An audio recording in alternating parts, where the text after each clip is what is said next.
Hello there, and welcome back to another episode for the Coaching Support Summit, an online event I'm running at the moment in order to give people tools for wherever they are right now. It's a difficult time, and some people are suffering emotionally, personally, and also we have people that are struggling with business, and especially people that maybe aren't always online. And I think that we can also be bombarded, and there's a lot coming on online at the moment as well. So it's great to share, and I know our next speaker, Jen, from a group I'm in on Facebook. And I know that Jen has lots of wonderful stuff to share with us. So on that note, all the way from Denver, Colorado, welcome, Jen. Hi, Dolores. Hi, everyone. Thanks for having me. Great to have you here. So yeah, we're going out, as the microphone falls. We're going live now on YouTube as well. So this is a global audience as well. So that's the great thing about the net, isn't it? We just, no matter where we are in the world, we can connect with people and we can connect with the right people. So I suppose I'm going to just introduce Jen to you as well. And Jen is a former marketing executive for NASA at the Kennedy Space Center. How exciting does that sound? And then turned award-winning coach and entrepreneur. So would you like to tell us a little bit about your journey, maybe first to, from the NASA Space Center to being an award-winning coach? Yeah, I love working at Kennedy Space Center. My job there was as the manager of advertising and consumer research, which basically means I was responsible for all paid marketing that we were doing. Most people don't realize, but Kennedy Space Center is one of the top 5 tourist attractions in the entire state of Florida. Competing with the big guys like Walt Disney World and SeaWorld and Universal Studios. We were at the top. My job, my responsibility, the metric that I was held accountable to was getting visitors through the gate.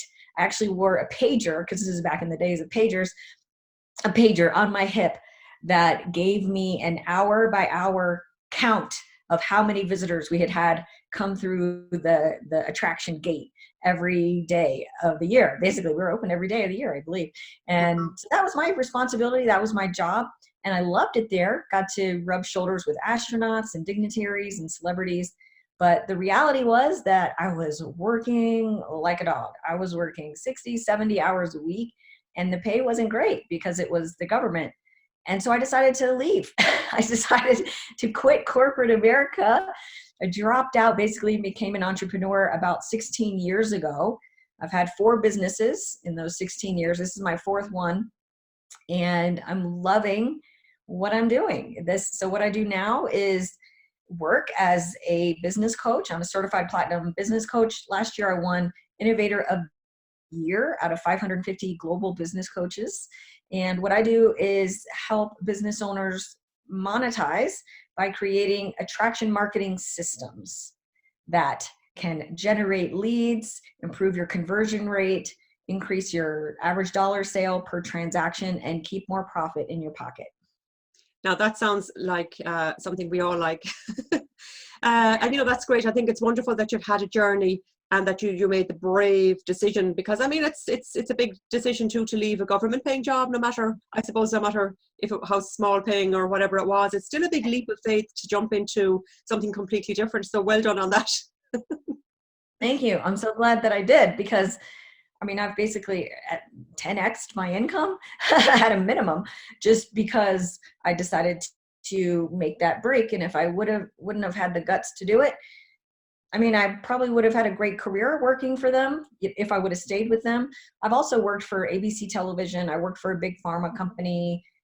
I've worked for a national nonprofit called Junior Achievement. So I've had other jobs. And so I think I would have been successful in corporate America, and I appreciate my friends and my clients and other people who have jobs in corporate America. Not that there's anything wrong with that. It just wasn't for me. I wanted to have freedom in my life and to not have anybody else be holding the keys to my future, really. Absolutely. And you probably took a lot of different skill sets and all from that. And one thing I love the way you promote what you do is that you tell people that they can do this with ease and grace, bring people to their online, and to get people online and noticed with ease and ethics. So pray tell us how you do that. So really it's about understanding what problem you solve and who you solve it for. And not being so in love with your company that you can't see the hidden opportunities. So what I do is I uncover hidden opportunities. What I see a lot of business owners doing is not that they don't operate with ethics. I don't think that people intentionally start off marketing their business without ethics. I think it's just hard to navigate all of the information. And so, you might have someone saying, what you need to do is build an email list. And then the next time they turn around, there's someone there that's willing to sell them an email list, right? And they take that email list and they put it into their email marketing system.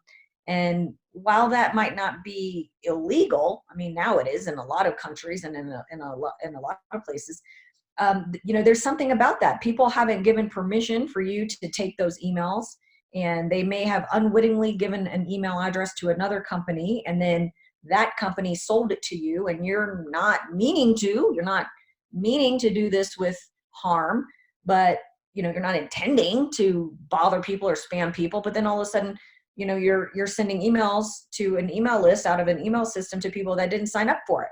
So what I teach you how to do is how to build your email list ethically, so that you don't find yourself getting trapped in violation of can spam laws, or getting people annoyed and getting flagged as a spammer. Like that's what we're trying to avoid here. And it all comes down to understanding what problem you solve, who you solve it for, and then providing valuable information that people really want. They raise their hand and they ask for it, and they see you as an expert and a thought leader and someone that's helping them solve problems. That's really where the ethics comes from, and the grace comes from, the ease comes from knowing that you understand who your market is, you have a message that speaks to them, and you know what media you need to be on. When you get those three things figured out, everything becomes so much easier in your business.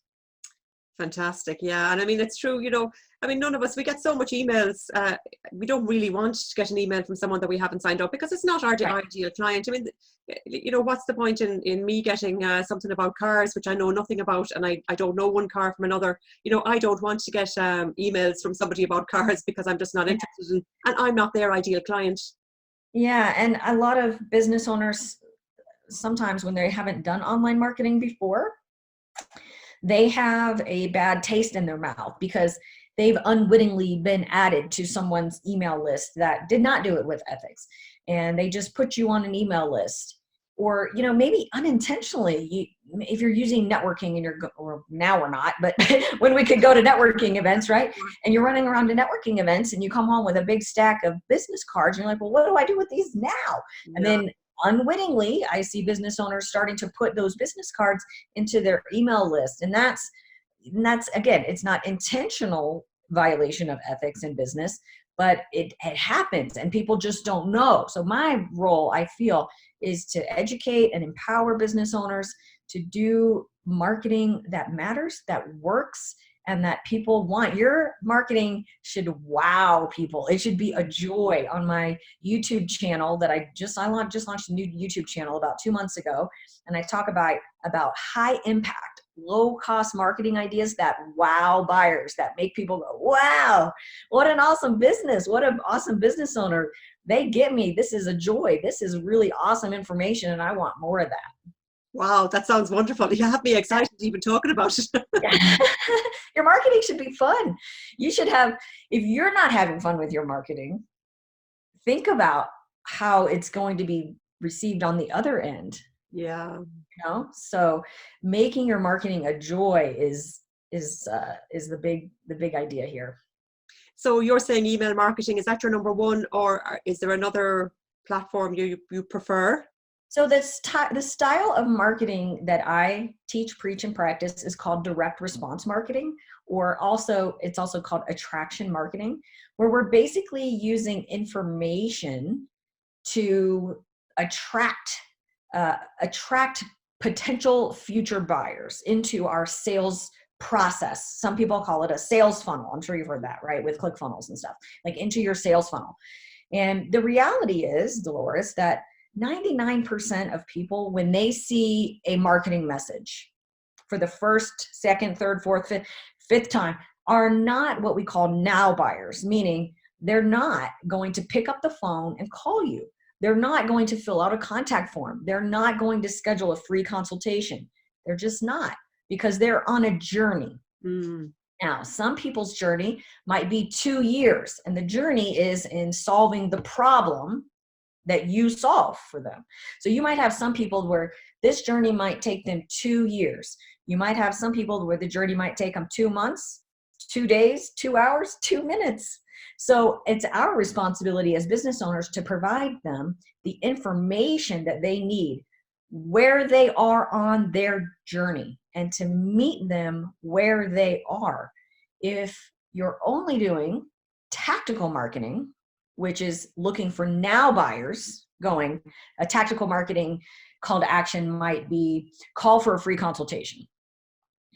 Okay. So tactical marketing is you're putting a marketing message in front of someone, an ad, a post on Facebook, call me now, sign up for my program, call me now.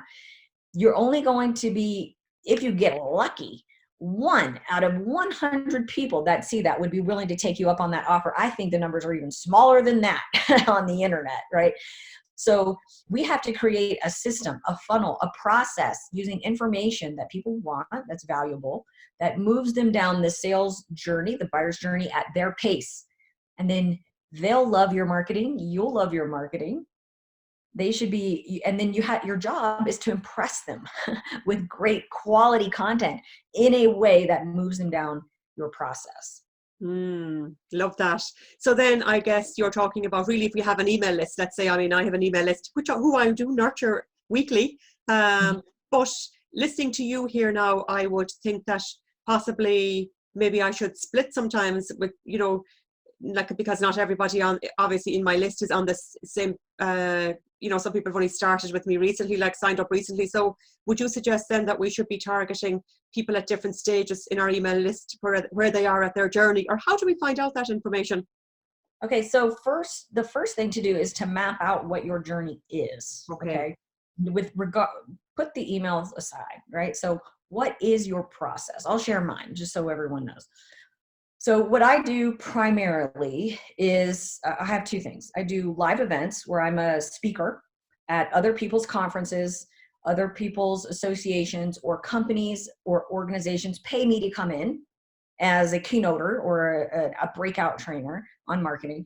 And they'll pay me to come in and speak at their conference. Okay.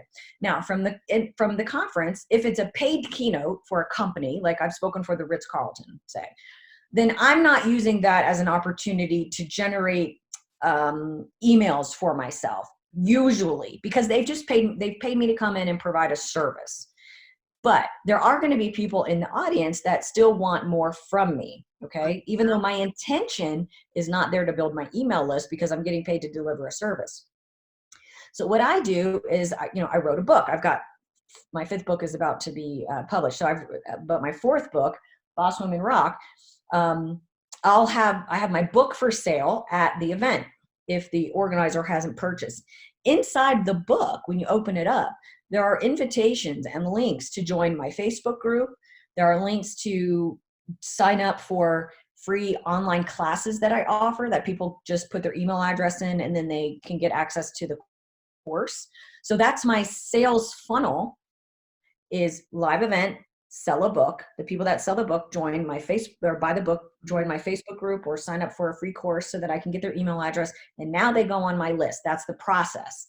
Other people come onto my list from online avenues, right? So primarily the number one way that I build my list is I have a magazine. You can see it here in the back. So I have a magazine. Thank you. I have a magazine called Boss Women Rock that I give away for free. And so when people go to bosswomenrockmagazine.com, they go to the URL, they look at the landing page, they put their email address in, and they download the magazine for free. So now, once they're in my magazine email list, on the thank you page for the magazine and on the thank you emails, thank you for subscribing, here's your free magazine, there's an invitation to my Facebook group. Okay.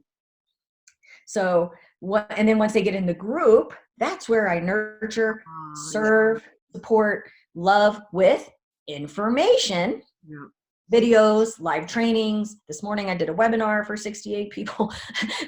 So I do trainings, provide value, more information. And then at the end of that webinar, I make an offer for a service that I do. It's a 45-minute business breakthrough call where I can uncover between $10,000 and $100,000 in hidden revenue opportunity in any business, guaranteed.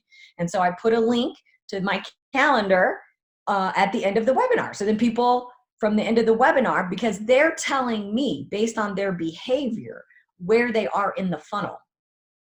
So first they subscribe to the magazine, they get the emails. The emails invite them to the Facebook group. From the Facebook group, they go on the webinar. From the webinar, they get on my calendar. Yeah. Okay. So now when I had 7 people get on my calendar this morning. So now I've got 7 calls set up for next week. And so when people get on my calendar, they're serious. They're further along in the journey than when they just became a magazine subscriber or joined my Facebook group. And I've done all of those things with intention. I've created the path. I've designed the sales funnel, right? The marketing process to serve primarily with free content, free information that moves them down the journey so that when they get on my calendar, I know that I've got a business owner that is ready. They're serious, right? And then even to get on my calendar, you have to fill out an application. Like I just don't take calls with everybody. So they have to fill out an application in order for me to keep that call with them for next week, just to make sure that I'm a right match for them and they're a right match for me, right? So all of those things were thought out with intention, and it's this same process over and over and over again. So so then people will say, well, how do you get people to subscribe to your magazine? I know when I wake up on Monday morning, all I have to do is promote the magazine. So I have a podcast where I invite guests to come on and I interview them. And then there's a little ad at the end of the podcast for the magazine. I have a YouTube channel.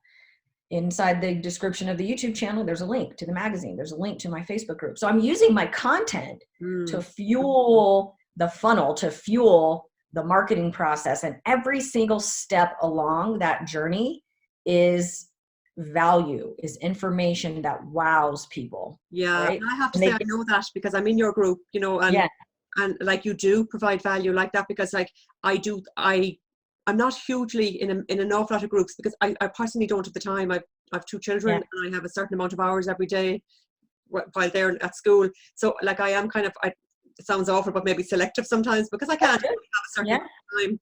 But it definitely, I think we will be drawn to the groups that provide value. And I definitely think your Boss Women Rock magazine does rock.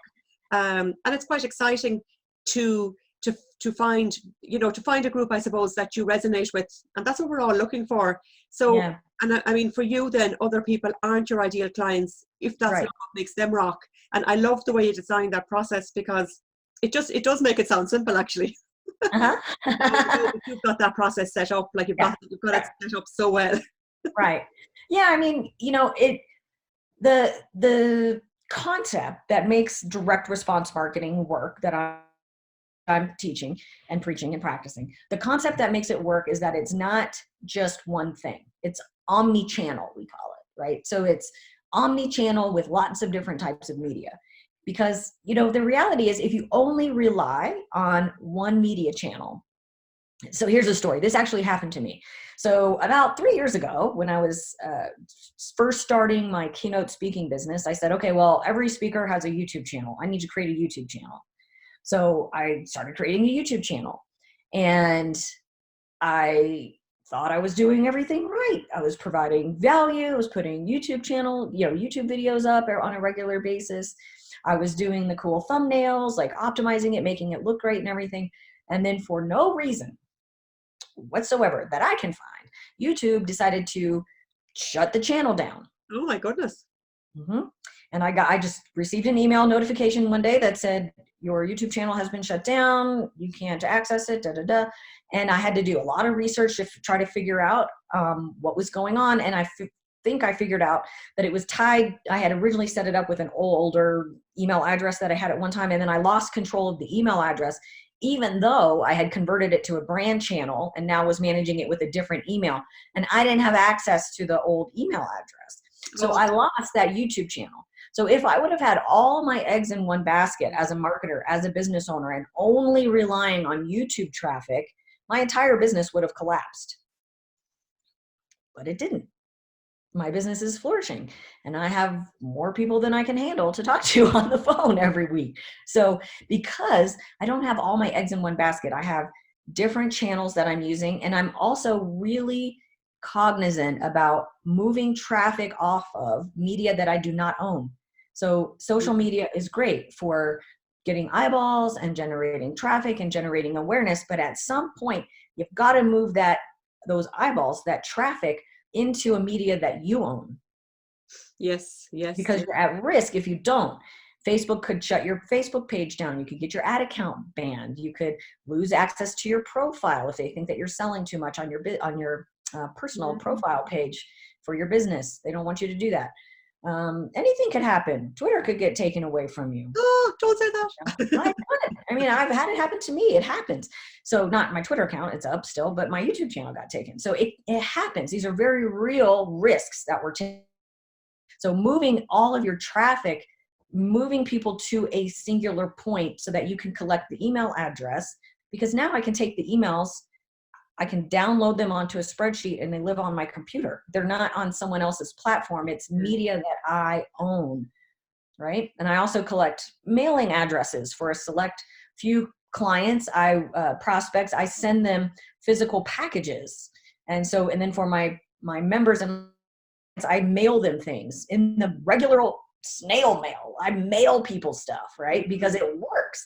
So that's the big idea about direct response marketing, is making it omni-channel and making sure that you have control of your sales process and that you have control of your list. Oh, yes. Sounds great. So tell us about, I love the fact that you have a magazine, and I know that you have done that with one of your clients as well. A lot of people would think that is a very old-fashioned, and why would you be in print, but you totally disagree, and you think that having your own magazine is absolutely wonderful. I mean, why not? As Oprah Winfrey has one. Why shouldn't DeVore have one? Right. So that was the inspiration behind my magazine funnels. Is I was looking around and going, okay, I need a lead magnet. I need something that people want, that's interesting, that people think is fresh and new and is not overdone, because everybody has a guide and a checklist, and even webinars, everybody has those now. Yeah. So what can I create that's new? And then there were two things that happened. So one thing was I was just in, where was I? I was in like Barnes and Noble or Books A Million, in a bookstore, old-fashioned bookstore, okay? And I'm walking around the bookstore and I stumbled on the magazine section, and I saw that Joel Osteen, who, is a big-time Christian preacher with a big, gigantic mega church in Texas and stuff. I saw that Joel Osteen has a magazine. I said, oh, well, that's interesting. Why does Joel Osteen have a magazine? So I picked up the magazine. His face is on the front, right? And I open it up and I'm flipping through it, and I start to realize, I'm like, wow, it was a really simple magazine. It wasn't overly done with a lot of ads in it. It was just content, articles with beautiful photos. All right. And so I bought the magazine and I brought it home, and I said, that's a good idea. I don't know what I'm going to do with that exactly yet, but when I see good marketing ideas, I collect them. Yeah. I do. I collect them. I say, that got my attention. Out of this whole entire store, that magazine got my attention. So I took the magazine home. I just kind of had it sit there. And then another day, I was in the grocery store and I'm in the checkout lane, and I'm looking at the magazines in the checkout lane right next to me at the grocery store. And I started to look at the magazine covers, and I realized that Oprah Winfrey is the only person that consistently puts her face on the cover of her own magazine. There are lots of other magazines, for food and Family Circle and Women's Day and People Magazine and all these other magazines, but the covers are constantly changing and different. The topics are different. But Oprah, on a consistent basis, has published a magazine for like the last 18 years, every month. Now, look at Oprah Winfrey is one of the most successful people on the planet. Yeah. And she's the only one out of all of these people with all this information and content that's publishing a magazine that has her on the front. Okay? Imagine. Wow. Yeah. Right? It's like hiding in plain sight. It's a celebrity marketing secret hiding in plain sight, in my words, right? So I take her magazine, I bring it home. And then I'm thinking, you know, I start to see the online space changing, and I'm always trying to be one step ahead. Last year, I won Innovator of the Year, right, in business coaching, because I'm always one step ahead of everyone. And so I started to see, I'm like, you know what? No one is doing this. This is something that, you know, online business owners or online marketers like me, no one's doing this. People are writing books, tons. People have webinars, tons. Build a Facebook group, great. But the magazine funnel was a completely different idea that I had not seen. And so what I did was I took the Oprah idea of creating your own magazine and I married it with a funnel on the back end, just like I explained to you how I use mine for Boss Women Rock, so that I could quickly and under 30 days, quickly and easily, with ease and grace, publish magazines for my clients and then put a funnel on the back that helps them accomplish their business goals, primarily email list building and putting people into your sales pipeline. So I've combined those two things, and that's what I'm doing as a done for you service for my clients right now, because it works so great. It's been amazing for me, and then for my clients too, that everybody gets amazing results for them. So I think that it's not that it's old fashioned just because that it's in print. It's you know, what's old is new again, I guess, like, you know, what it's playing around. Yeah. And so it's been working great. And I don't argue with what works. You know what I mean? It works. And I also think if you market in the affluent market to people that are buying luxury brands, think about it. You know, you get in the back of a private jet, or even in a regular airline. What's in the back of the seat pocket? Magazines, right? So it's a really awesome way. I have so much content on magazine funnels. We could spend 4 hours on that. But I mean, it's a really awesome way of sharing your message, building your list. You can monetize your magazine with advertisers and sponsors. Yes. There's just so many ways that you can use it to build your business. So like I know that you work with Leah Woodford, and so when I joined her author academy, I got a box with various things in it, and one of them was her magazine, and like a lovely shiny magazine. Don't we all? I know I love picking up a nice, and it's a lovely glossy, good quality, and I think that it was a lovely touch. I also got a Smart Femme t-shirt, you know, different things like that that's got the branding, but and you know, so it does work. Yeah, it does. Yours actually, do you print yours on a monthly basis then as well? No, I don't do monthly. I do quarterly. Oh, you do quarterly, and it's in a printer just online? Yeah, I just use an online printer. You can use any printer. You know, even your local printer can do the magazines for you. But for my clients, I just handle the whole entire process from start to the finish. Right. And you don't have to order a lot. You know, printing nowadays isn't like it used to be where you had to order 4,000 copies of something. You know, like pretty much any printer can do what's called short run, where you don't have to order, you know, 4,000 of them or something. You can just order a handful. I have a client recently, he's an endodontist, which is a dentist that specializes in root canals. I know. Yeah. Right? Have you had one? Yeah. And so his business is basically 100% referral from other dentists who don't want to do root canals. And so we created a magazine campaign for him, a magazine funnel for him, that he could mail to the general dentists that are in Houston that send him referrals.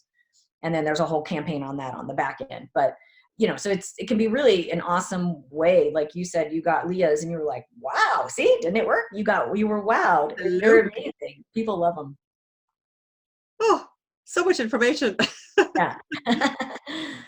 Any other juicy nugget before you leave us? Anything I haven't asked you or you'd like to just drop in there?